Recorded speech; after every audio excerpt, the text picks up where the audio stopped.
Question number 1 কি বলছে, একটি সবুজ আলোর ক্ষেত্রে একটি স্বচ্ছ কেলাসের সংকট কোণ 30 ডিগ্রি হলে কেলাসটির সমবর্তন কোণ নির্ণয় করো। তাহলে আমরা জানি যে এখানে বলে দিচ্ছে কি না, সংকট কোণটা বলেছে, সেটা লিখে ফেলি। সংকট কোণ theta C is equal to হচ্ছে 30 ডিগ্রি। আবার আমরা ব্রুস্টারের সূত্র থেকে কি জানি, ব্রুস্টারের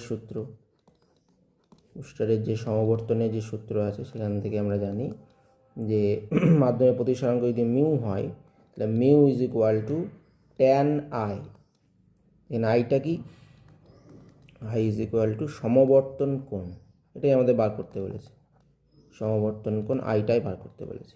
ওকে, এবার দেখো মিউ এর সঙ্গে আবার সাইন থিটাসের একটা সম্পর্ক আছে। কি সম্পর্ক না, mu is equal two 1/sin theta c,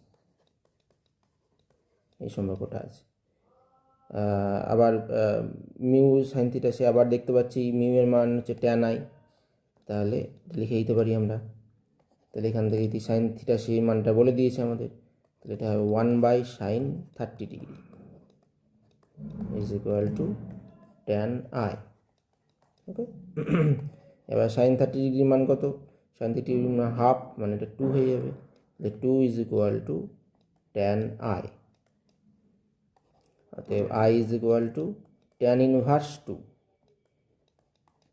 tan inverse 2 অর্থাৎ ট্যান ইনভার্স 2 এর মান দাঁড়ায় হচ্ছে 63.43 ডিগ্রি মতো। এটাই হচ্ছে আমাদের সমবর্তন কোণ, এটাই হচ্ছে আমাদের অ্যান্সার। ওকে, নাম্বার 2, কোশ্চেন নাম্বার 2 বলছে কাঁচের প্রতিসরাঙ্ক 1.55 হলে কাঁচের সমবর্তন কোণের মান এবং ওই সমবর্তন কোণের জন্য প্রতিসরণ কোণের মান নির্ণয় করো। আমরা যে বুস্টারের সূত্র সেখান থেকে এটা পেয়ে যাব। বুস্টারের যে সূত্র, এই সূত্রটাই বলা হচ্ছে না mu is equal to tan i. Okay, যেখানে আইটা কি, মিউ হচ্ছে প্রতিসরাঙ্ক, মাধ্যমটা প্রতিসরাঙ্ক, আর আই হচ্ছে সমবর্তন কোণ, আই হচ্ছে সমবর্তন কোণ আর মিউটা প্রতিসরাঙ্ক, তাই না? তাহলে বলে দিয়েছে প্রতিসরাঙ্কটাই বলে দিয়েছে, সে লিখে ফেলি মিউ ইজ ইকুয়াল টু প্রতিসরাঙ্ক। প্রতিসরাঙ্কটা কত বলে দিয়েছে আমাদের 1.55। তাহলে এখান থেকে আমরা আয়ের মান পেয়ে যাব। অতএব i is equal to tan inverse mu. তাহলে ট্যান ইনভার্স 1.55, তাই না? তাহলে 1.55 ট্যান ইনভার্স করলে দাঁড়াবে হচ্ছে 57.17 ডিগ্রি। ওকে, এটা দাঁড়ায় গেল আয়ের মানটা। আছে, এবার দেখো, এবার যদি আমরা সেই বুস্টারের লয়ের যে আমরা চিত্র পেয়েছি বইয়ে, সেটা যদি আঁকি, কীরকম চিত্রটা হয়, এরকম একটা লাইট এসে পড়েছে, তার কিছু অংশ দেখা যায় প্রতিফলিত হচ্ছে, আর কিছু অংশ হচ্ছে কি হয় না প্রতিসৃত হয়। কিছু অংশ দেখা যাবে প্রতিষ্ঠিত হচ্ছে, এই পথে সেটা প্রতিষ্ঠিত হলো। তাহলে এটা আই অ্যাঙ্গেল এসে পড়েছে, তাহলে প্রতিফলন কোণটাও আই হবে, তাই না? আর এইটা হচ্ছে আমাদের প্রতিসরণ কোণ আর। আচ্ছা, এবার দেখা যায় যখন আলো সমবর্তিত হচ্ছে তখন এই প্রতিফলিত রশ্মি আর যে প্রতিষ্ঠিত রশ্মির মাঝের কোণটা দাঁড়িয়ে যায় হচ্ছে 90 ডিগ্রি। এটা আলো সমবর্তনের ক্ষেত্রে হবে, প্রতিফলিত রশ্মি আর প্রতিষ্ঠিত রশ্মি এই দুটোর মাঝের অ্যাঙ্গেলটা হয়ে যাবে 90 ডিগ্রি। তাহলে এটা লিখে ফেলি আমরা যে সমবর্তনের ক্ষেত্রে, সমবর্তন কোণে বা সমবর্তন কোণে কি জানি আমরা, প্রতিফলিত রশ্মি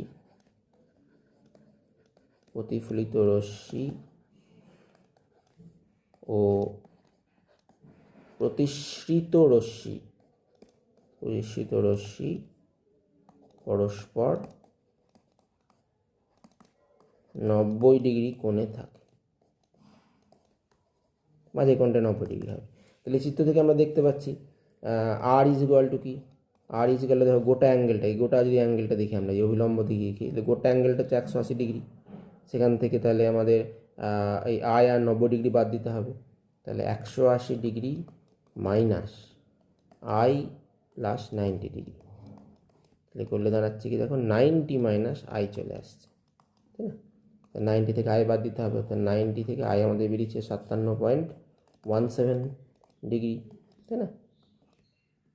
তাহলে 57.17 ডিগ্রি, তাহলে বাদ দিলে দাঁড়াচ্ছে হচ্ছে 32.83 ডিগ্রি, 32.83 ডিগ্রি। তাহলে এটাই হচ্ছে আমাদের প্রতিসরণ কোণের মান বার করতে বলেছে। হ্যাঁ, সমাবর্তন কোণ আর প্রতিসরণ কোণ। তাহলে সমাবর্তন কোণ একটা অ্যান্সার বেরোলো, এটা একটা অ্যান্সার। সমাবর্তন কোণ 57.17 ডিগ্রি, আর প্রতিসরণ কোণের মান দাঁড়াচ্ছে হচ্ছে এইটা 32.83 ডিগ্রি। প্রতিসরণ কোণ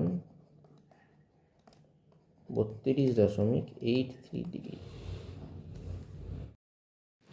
কোয়েশ্চেন নাম্বার 3, দুটি সমবর্তকের আলোক অক্ষ পরস্পরের সঙ্গে 45 ডিগ্রি কোণে নত। ধরা যাক এই দুটো সমবর্তক আছে, এটা সমবর্তক 1, এটা সমবর্তক 2, দুজনের আলোক অক্ষ দেখতে পাচ্ছি, একটা কোণে নত আছে, সেই কোণটা হচ্ছে 45 ডিগ্রি। ওকে। I0 তীব্রতার অসমবর্তিত আলো প্রথম সমবর্তকে আপতিত হয়ে দ্বিতীয় সমবর্তকের থেকে নির্গত হয়, তাহলে নির্গত আলোর তীব্রতা কত? তাহলে এখানে বলেছে যে প্রথম সমবর্তকে যে আলোটা এসে পড়েছে, এটা অসমবর্তিত আলো, তার তীব্রতা হচ্ছে I0। তাহলে প্রথম সমবর্তক থেকে যে আলোটা বেরাবে, এখান থেকে দেখা যাক এই আলোটা বেরাচ্ছে, তাহলে এইটার তীব্রতা যদি আমরা I1 বলি, তাহলে I1-এর মান কত হবে না, I1-এর মান হবে আমরা জানি I0/2। যে কোনো অসমবর্তিত আলো যদি এসে পড়ে তাহলে তার তীব্রতা অর্ধেক হয়ে যায়। তার কারণ অসমবর্তিত আলোতে ইলেকট্রিক ভেক্টর বা তড়িৎ ক্ষেত্রগুলি বিভিন্ন দিকে বিন্যস্ত, তাতে আমরা এক্স আর ওয়াই দুটো অক্ষে ভাগ করতে পারি। তা যখন আমরা প্রথম সেটাকে সমবর্তকে ফেলবো, তখন হয় এক্স বরাবর তড়িৎ ক্ষেত্রগুলি বা ওয়াই বরাবর তড়িৎ ক্ষেত্রগুলি বন্ধ হয়ে যাবে, যে কোনো একটি যাবে, সুতরাং হয় এক্স যাবে না ওয়াই যাবে, তাই প্রথমেই সেটা অর্ধেক হয়ে যাবে। অতএব প্রথম সমবর্তক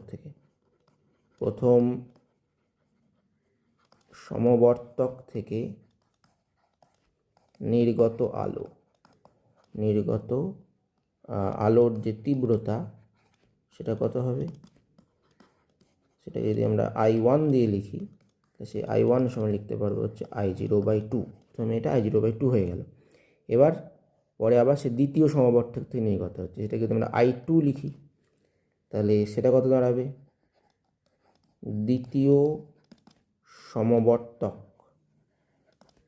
সমবর্তক থেকে নির্গত আলোর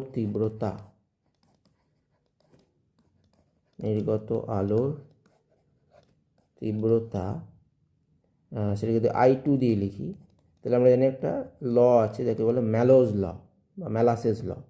সেখানে কী বলা হচ্ছে যে আলোর তীব্রতা যদি I হয়, সমবর্তকে পড়া যে আলো তার তীব্রতা যদি I হয় বা I0 হয়, তাহলে তার থেকে নির্গত যে আলোটা হবে তার তীব্রতা হবে I0 cos স্কোয়ার থিটা।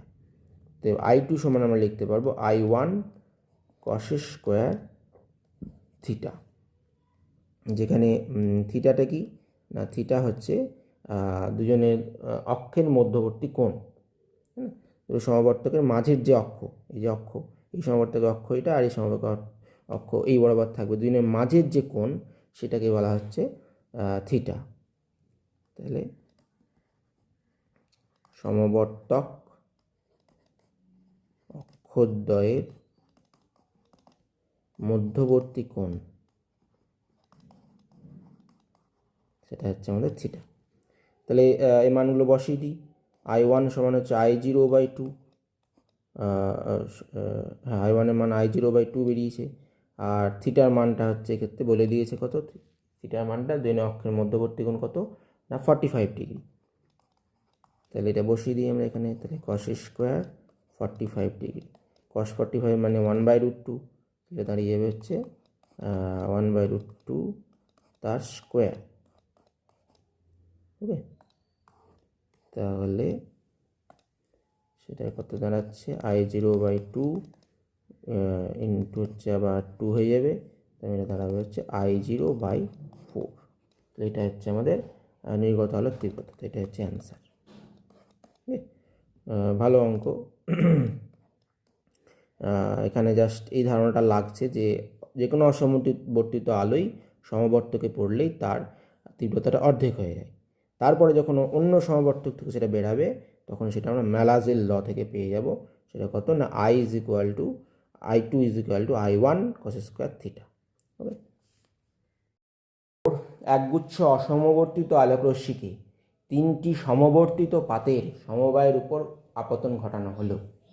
এখানে প্রতিটি পাতের সরলাক্ষ যদি তার পূর্ববর্তী পাতের সঙ্গে 30 ডিগ্রি কোণে অবস্থান করে, তাহলে কত ভগ্নাংশে আলোকের নিঃসরণ ঘটবে। তাহলে 3টে সমবর্তক পাত আছে, 1 2 3। প্রথমটার সঙ্গে দ্বিতীয়টা 30 ডিগ্রি কোণে, আবার দ্বিতীয়টার সঙ্গে তৃতীয়টা আবার আরও 30 ডিগ্রি কোণে নত আছে।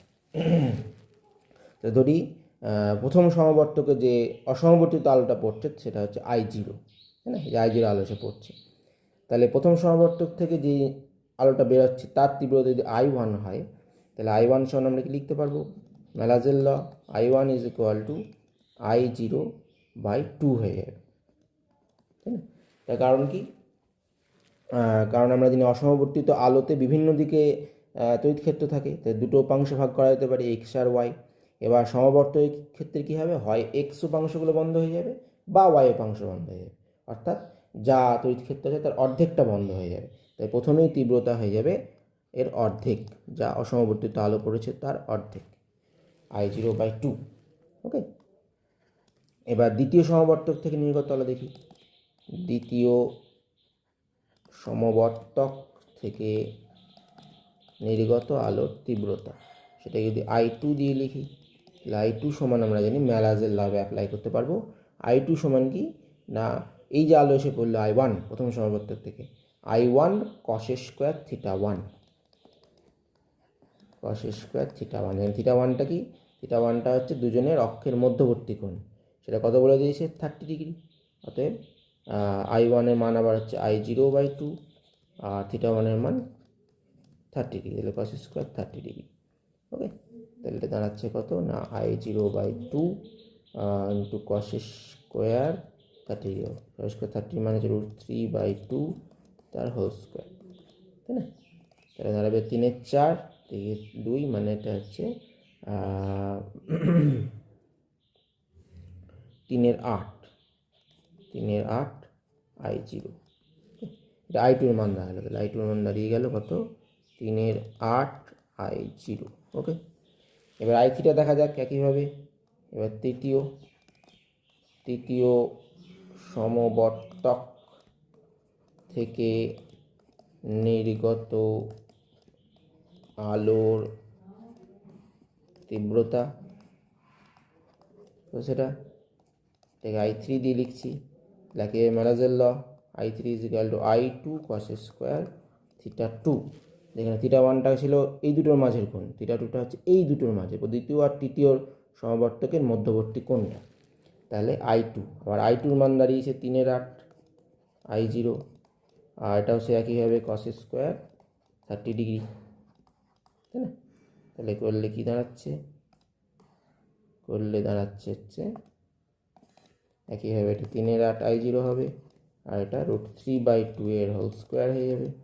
তার মানে দাঁড়িয়ে যাচ্ছে হচ্ছে আমাদের এটার জন্য 3/4, তাহলে 4, তাহলে পুরো 3 3 9, আর এটা 4 32, তাহলে 9/32 I0। তাহলে এই যে আলোটা বেরালো, I3 তাহলে কত চলে গেলো, 9/32 I0। এটাই হচ্ছে লাস্ট থেকে নির্গত আলো, এটাই আমাদের অ্যান্সার হয়ে যাবে। তো এটাই তাহলে আমাদের অ্যান্সার, 9/32 I0। ভালো অঙ্ক, পরপর করতে করতে যা হলো এখানে। প্রথমটাতে প্রথমে অর্ধেক হয়ে গেল, I0টা এখন I1 হলে প্রথমে অর্ধেক হয়ে যাবে প্রথম সমবর্তকে, সে যে অ্যাঙ্গেলেই সমবর্তকটা থাক না কেন, অসমবর্তিত আলো এসে পড়লে অর্ধেক হয়ে যাবে। আবার সেই I1টা যখন দ্বিতীয় থেকে বেরোলো I2, তখন সেটা ম্যালাজের ল অ্যাপ্লাই করলাম cos স্কোয়ার থিটা 1, তাহলে সেখান থেকে আমরা I2টা পেলাম। আর I2 আবার যখন বেরোলো I3, সেটা আবার ম্যালাজের ল অ্যাপ্লাই করবো I2-র উপরে, তাহলে সেখান থেকে আমরা পেয়ে যাবো।